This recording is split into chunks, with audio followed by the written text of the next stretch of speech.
जब मैं यहां मंच पे आया तो मैं देख रहा था काफी किसान भाई बहन वो अपना गमछा घुमा रहे थे, तो मुझे लग रहा था कि बिहार की हवा मेरे आने से पहले पहुंच गई है।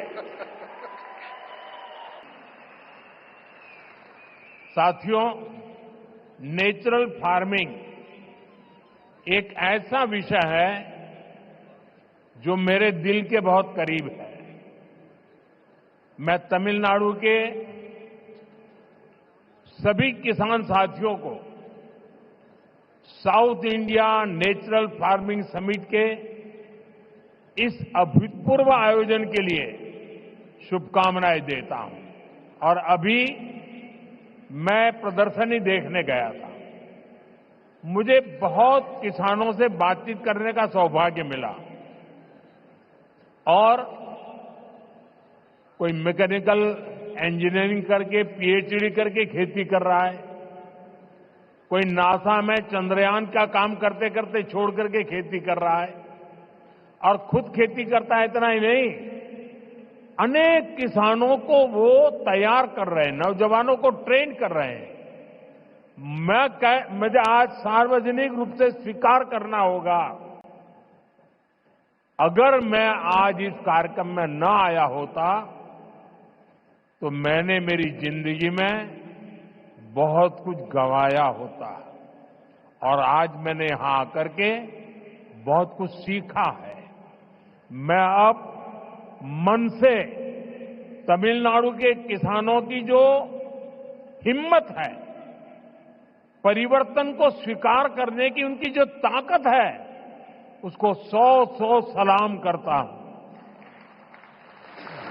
साथियों, आने वाले वर्षों में मैं भारत की खेती में कई बड़े बदलाव होते देख रहा हूं।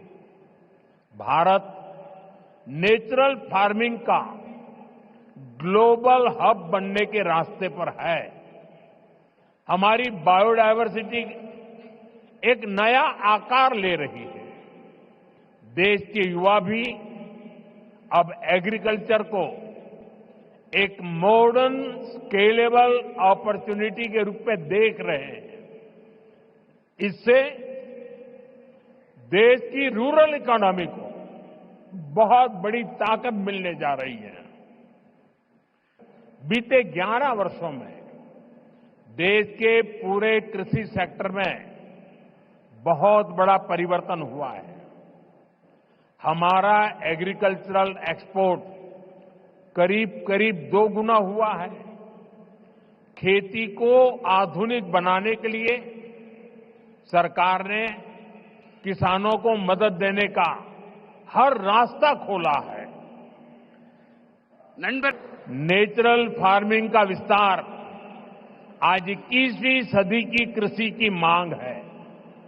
बीते कुछ सालों में मांग बढ़ने के कारण खेतों में एग्रीकल्चर से जुड़े कई सेक्टर्स में केमिकल्स का इस्तेमाल तेजी से बढ़ा है।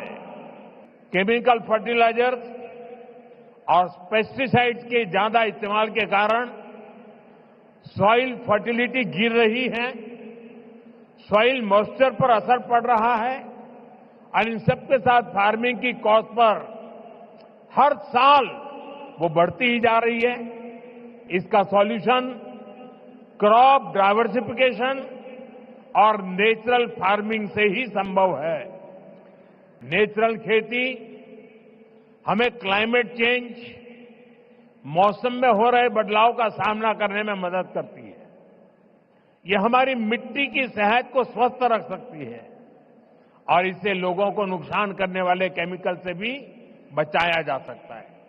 आज का ये आयोजन इसी दिशा में एक बहुत बड़ी भूमिका निभाने जा रहा है।